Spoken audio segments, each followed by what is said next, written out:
I gave my son the land my husband left us, hoping it would give his family stability. Months later, I dropped by to see the new house. My daughter-in-law met me at the gate and said, "We don't want you just showing up. This isn't your property anymore." My son stood behind her, silent. I turned around without a word. A year later, when the land title came into question, I sent them one document that. When my husband died, it was the kind of pain that doesn't fade, just gets duller with time. He was the steady one. Quiet, strong, worked 30 years with the Spokane County Road crew. Never missed a day unless he was too sick to stand. We bought that 6-acre plot just outside of town when we were in our late 40s. The idea was to build a small house when we retired, maybe get some chickens, have a garden, spend our last years in peace. He died before we ever got to break ground. Stage 4 pancreatic cancer. 6 months from diagnosis to funeral. I couldn't go near the land after that. Just the thought of it made my chest tighten. So it sat there, untouched. Overgrown, forgotten. I kept paying the property taxes because I couldn't bring myself to let it go. Years passed. My son Derek got married. They had 2 little boys, Liam and Cody. My grandsons. At first, Derek and Rachel were living in a 2-bedroom rental in a rougher part of Spokane. Derek worked long hours as a mechanic, and Rachel was doing part-time office work. They were trying, but they were stretched thin. That's when the idea came to me. I thought, maybe that land could finally do some good. Maybe it could be something useful for Derek and the boys. A place they could grow into. I'd never sell it for money, but I figured family is more important than holding on to land for memories. So I talked to Derek. He was quiet at first, like he didn't believe I was serious. When I told him I wanted him to have the land, he almost cried. I still remember him putting his hand on my shoulder and saying, "Are you sure, Mom?" I was sure. We went to a lawyer and had a co-ownership deed written up. I made it clear, he'd get full ownership once the house was done and they were living there. I just needed to make sure it went toward building their life, not some get-rich-quick scheme. He agreed. We both signed. Rachel didn't say much when I told her. Just smiled in that tight way she always did. She was polite, but something always felt off. I ignored it. At first, it was great. Derek sent me pictures. Frames going up. Walls. Even let me walk the property one day when they were pouring the driveway. He hugged me and said, "I don't know how to thank you." Then one day, nothing. No more pictures. No updates. I didn't think much of it at first. Figured they were busy with construction. But weeks went by. Then months. One Saturday in April, I decided to drive out there. I didn't tell them I was coming. I thought it'd be a nice surprise. I even brought cookies for the boys. When I pulled up, I could barely recognize the place. The house was finished, 2 stories, big porch, new truck in the driveway. There were toys scattered in the yard. It looked like a family lived there now. I felt this rush of happiness. Like it was all worth it. I parked on the edge of the gravel drive. I didn't even make it to the front door before Rachel came out. She walked toward me fast, her arms crossed. I thought maybe something was wrong. "Hi, Rachel," I said.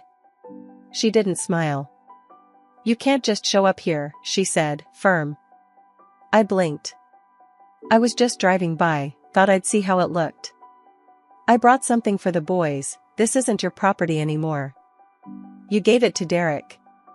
We're living here now. We need boundaries." I looked behind her. Derek was standing on the porch. Just standing there. Watching. "Derek?" I said. He didn't answer. Didn't move. Rachel took a step closer. "We appreciate what you did. But you can't just drop in.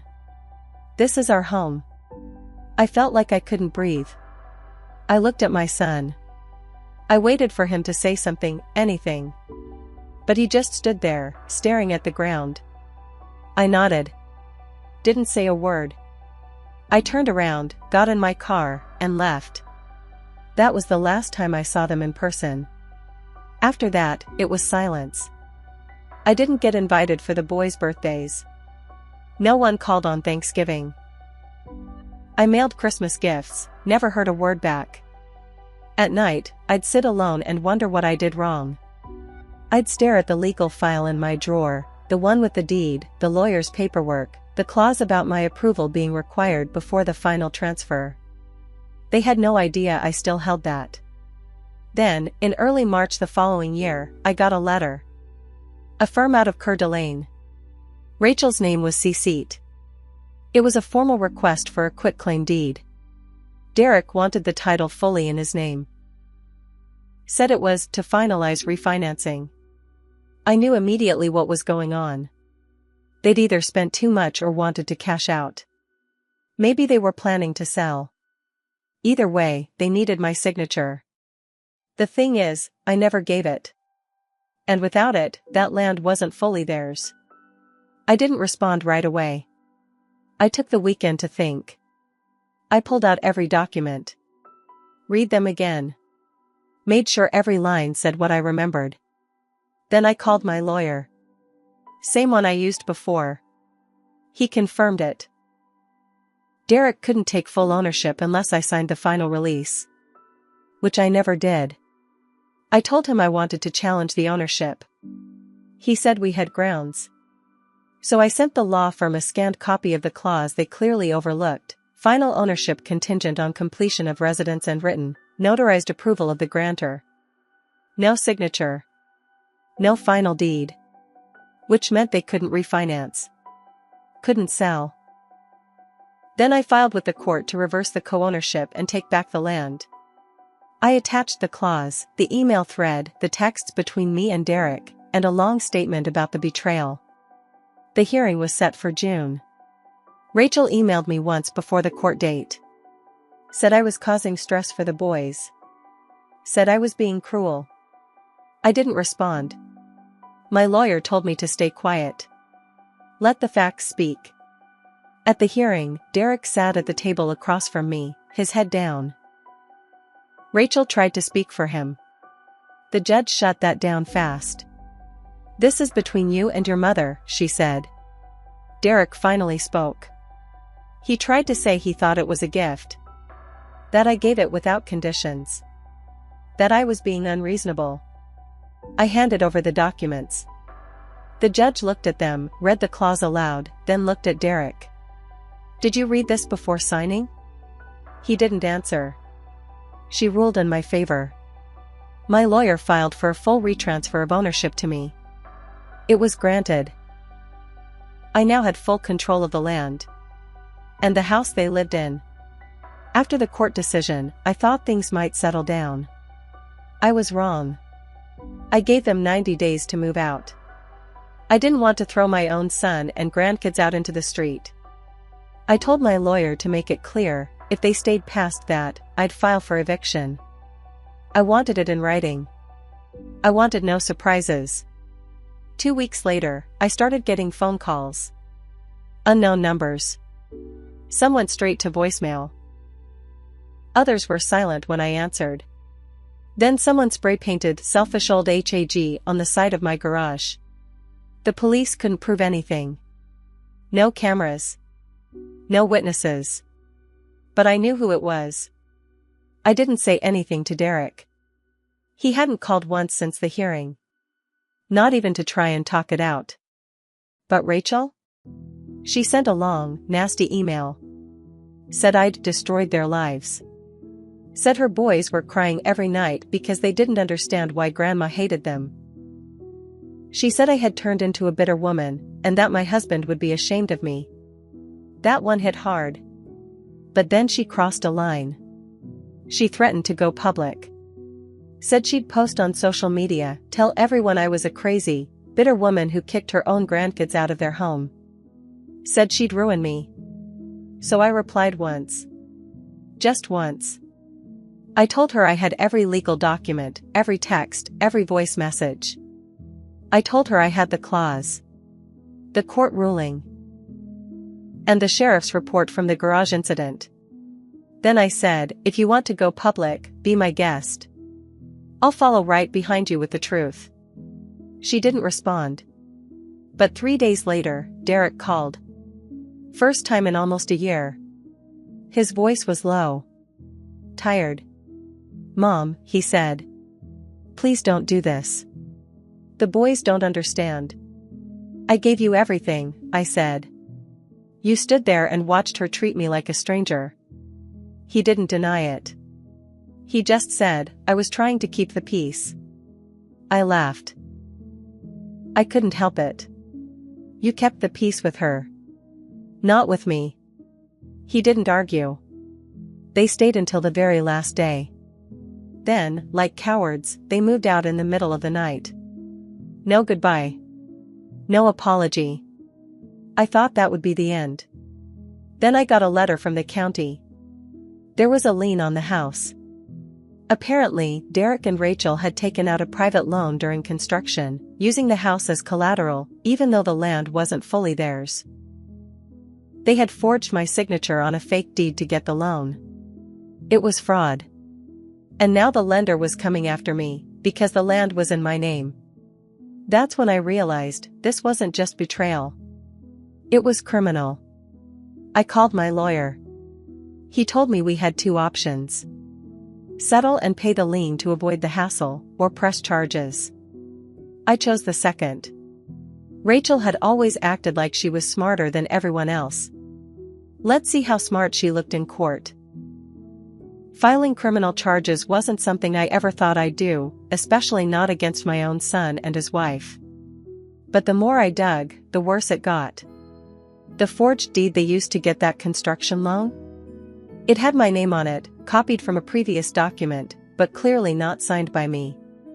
The notary stamp was fake. The date didn't match any legal document I'd ever signed. The bank had approved it based on that.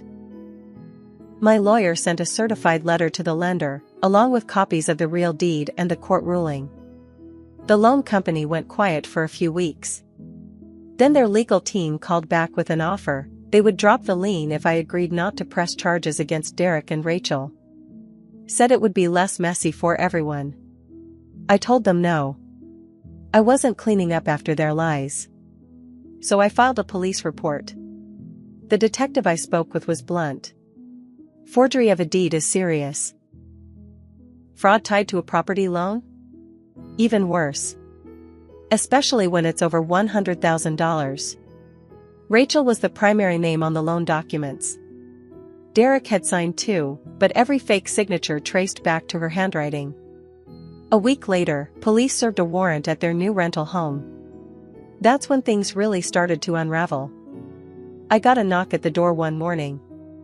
It was CPS, Child Protective Services. I nearly had a heart attack. I asked if the boys were okay. They said yes. But they were investigating a report of neglect and unstable housing. I didn't want to believe it.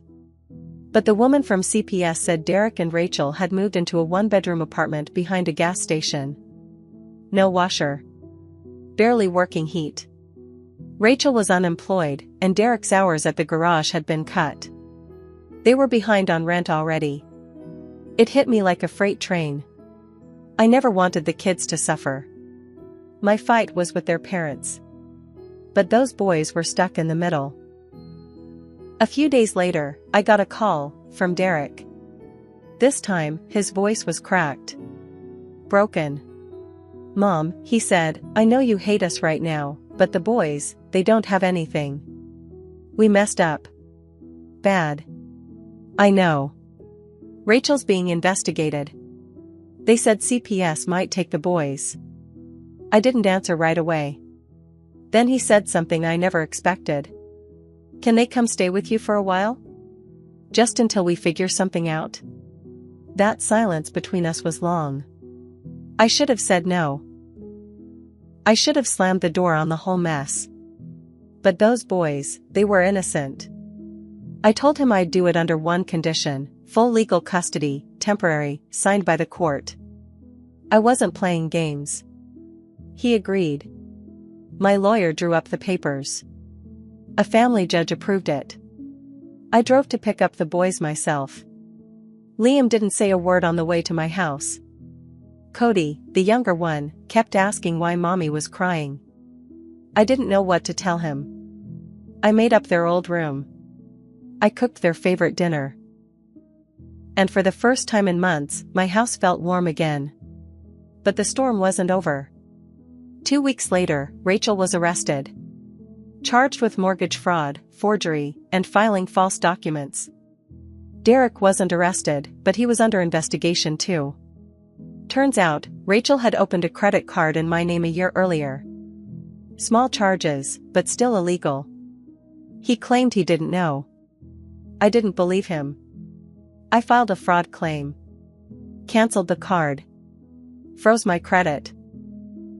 Meanwhile, Rachel was trying to make a deal. Plead guilty in exchange for probation and fines. But the state wasn't budging. Too many documents. Too much money involved. I went to one of the hearings. She didn't even look at me. But her lawyer kept talking about family disagreements and emotional misunderstandings. The judge interrupted him and said, "Forgery is not a misunderstanding." Derek showed up once. Alone. Sat in the back. When he left, I found a note on my windshield. "I'm sorry. I don't know who I am anymore." I didn't respond. The boys stayed with me for months. I got them into a better school. Took them to therapy. They didn't ask about their parents much after a while. Just wanted to feel safe. And slowly, they did. But I wasn't done yet. Because while Rachel was dealing with charges, I was preparing for my final move. One they'd never see coming. I'd spent my whole life thinking that if you give people your love, your time, your trust, they'll give it back. I was wrong. When my husband died, I thought the worst pain I'd ever feel was already behind me. But what Derek and Rachel did to me, it hurt in a different way. A slower, deeper kind of betrayal. But now, with the boys safe in my home, Rachel facing prison, and Derek finally seeing the wreckage he helped create, I had one more move to make. One that would make sure this never happened again. I met with my lawyer and told him what I wanted. He hesitated. Said it was harsh. "I'm not doing it out of spite," I said. "I'm doing it to protect my grandsons." He nodded and started drafting the paperwork. What I asked for was full, permanent legal custody of Liam and Cody. Not just temporary guardianship. Full custody, with Derek's and Rachel's parental rights terminated. The grounds? Neglect. Fraud. Instability. Criminal behavior. It wasn't hard to prove. I had stacks of documents. CPS reports. Arrest records. Debt. The fake loan. The credit card in my name. My lawyer filed everything with family court. We served Derek first. He didn't fight it. He didn't even show up for the first hearing. Just sent a message through his public defender saying, "I can't give them what they need. Maybe she can." Rachel, on the other hand, tried to stall it. Said I was poisoning the boys against her. Claimed I was manipulating the system to steal her children. But the court didn't buy it. After months of delays, hearings, and evaluations, the judge gave his final decision. Full custody awarded to me. Rachel lost all parental rights. Derek was given supervised visitation once a month, but only if he stayed clean and held a steady job. I walked out of that courtroom holding my grandson's hands. I didn't feel proud. I didn't feel victorious. I just felt tired. But it wasn't over. Not yet. I still had that land. The house. That cursed piece of dirt where everything fell apart. And I knew what I had to do. I donated it. Not just the land, but the entire property. I handed it over to a nonprofit that builds transitional housing for women escaping abuse and addiction. They planned to turn the house into a group home for mothers and kids starting over. I didn't tell Derek. I didn't tell Rachel. A few months later, he showed up on my front porch. He looked different. Smaller. Like life had finally caught up to him. "Can I talk to you?" he asked. I let him. He sat at my kitchen table and stared at the floor. "I know I don't deserve anything," he said. "I just want you to know I'm sorry." I nodded. "I know." He wiped his eyes. "Why did you give the house away?" he asked. I looked him in the eye. "Because nothing good ever came out of it. Not love. Not trust. Not family. I'd rather see strangers heal there than watch it rot from bitterness." He didn't say anything. As he was walking out, he paused at the door and turned to me. "Will you ever forgive me?" I thought for a long time.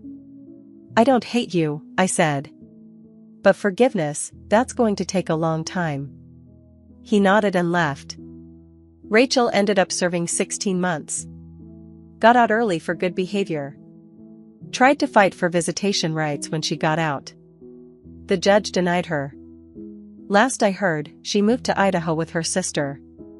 Derek still calls sometimes. He got a steady job at a tire shop.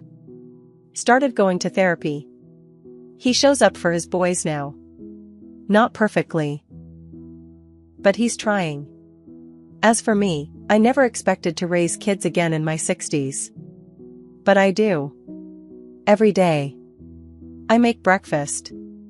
I drive them to school. I sit through soccer games and dentist visits and bedtime stories. It's not the life I planned. But it's the life I have. And slowly, the anger faded. Because in the end, the best revenge wasn't screaming or suing or slamming doors. It was standing tall in the wreckage. And choosing to build something better. Not for me. But for the ones who never asked to be caught in the fire.